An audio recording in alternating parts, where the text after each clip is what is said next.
You are listening to Charting Wealth for Wednesday, the 23rd of November, 2016. We jump right into things. We always start with IYY. The market continues to rocket upwards. We now have 6 two-day candles moving up.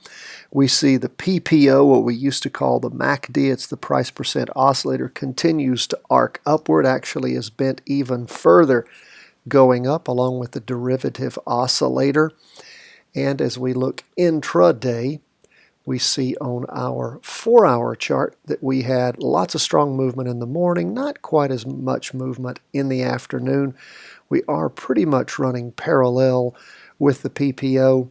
We see that the derivative oscillator continues to lose energy, and we may be getting ready for a pullback on that 4-hour chart, so watch for that. What goes up must come down, still well above the 2-day chart.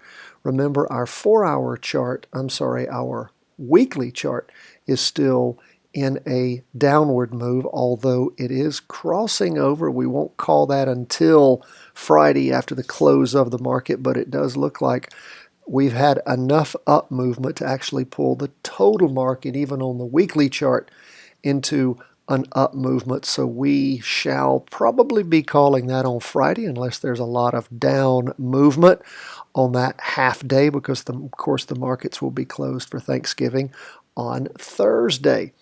Now we're back to our 2-day chart. We're going to take a quick look at the SPY, which is of course the Standard & Poor's 500. It also has 6 up 2-day candles, lots of strong movement since election day, derivative oscillator continuing to gain energy, and a spike up on the PPO. We're continuing to just watch strong movement. If we look at our 4-hour chart, what happened intraday, we see that there was movement up in the morning and pretty much paralleled in the afternoon. The market really didn't go any higher in the afternoon than it did in the morning, and we have parallel movement along our PPO pretty much. Looks like we're going to be topping out at some point soon. The market is, of course, slowing down with the holiday coming too. And again, if we just check, this is not something we routinely do, but we can see that we are attempting to cross over going up on our weekly chart also. So we'll probably be calling that over the weekend that we actually have confirmed up movement, and we'll be drawing a new weekly trend line moving up versus the prior down movement that we had before the election. For the record, the Standard & Poor's 500 up 0.2% for the day. The total market up 0.27%. Now we're going to take a look at the Qs, which is, of course, the NASDAQ 100. It has 3 up candles, a crossover going up on this latest candle, so it's a confirmed move up on the Qs. Let's also check that out. A little preview on the weekly. Not crossed over yet on the weekly chart, so still moving down on that. And we see that the derivative oscillators also crossed over positive. Lots of strong up movement on this last 2-day candle, up 0.3% as we said for the day. Intraday, see a lot of up movement in the morning, bit of a pullback in the afternoon, again well above the 2-day trend line. Don't have quite as much a spike up as we saw in the total market, the S&P 500, and the derivative oscillator has pretty much maintained almost the same over about 2.5 days, just sort of running sideways. So it could just be the market slowing down with the holiday coming, or it could be getting tired, maybe digesting a little bit of all this strong up movement after the Trump election. We were being told the market was going to crash if Trump was elected. Well, it's not what the market's done. A lot of times the market doesn't do what people think it will do. That's why we follow the charts and not the media noise. Let's look at gold. Gold has been heading down for many days now. Actually, since the 8th of November, we've had red down candles. We still have red down candles. We have a strong trend line connecting 3 down candles. The derivative oscillators continuing to heat up, going down ever since we had the crossover on the 14th of November.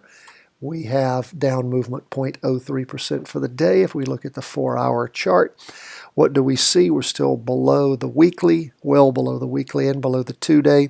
We do see that we are trying to cross over in gold on that 4-hour chart, moving up. Derivative oscillator still in the negative, but looks like it's trying to get over to the positive. We'll continue to watch that. Remember how prescient our 4-hour chart has been. What a good trading chart. But we do have that caveat that at the end of 2015, the 4-hour chart stopped working for us. Doesn't mean it's going to stop working for us in 2016, but we will be cognizant of past actions. But it is crossing over. Those of you who want to practice trading gold, you might look at getting into GLD. Check it out as the market opens on Wednesday morning and see how that pans out. That is where we are as we look at the markets and finish our review of our 4 indexes. We appreciate you being with us. You have questions, problems, concerns, please let us know. You may be traveling like we are, and we appreciate you being with us. If you appreciate what we do, please go to iTunes and subscribe to the podcast. Give us a 5-star rating. Say something nice about us. Also, subscribe at our YouTube channel.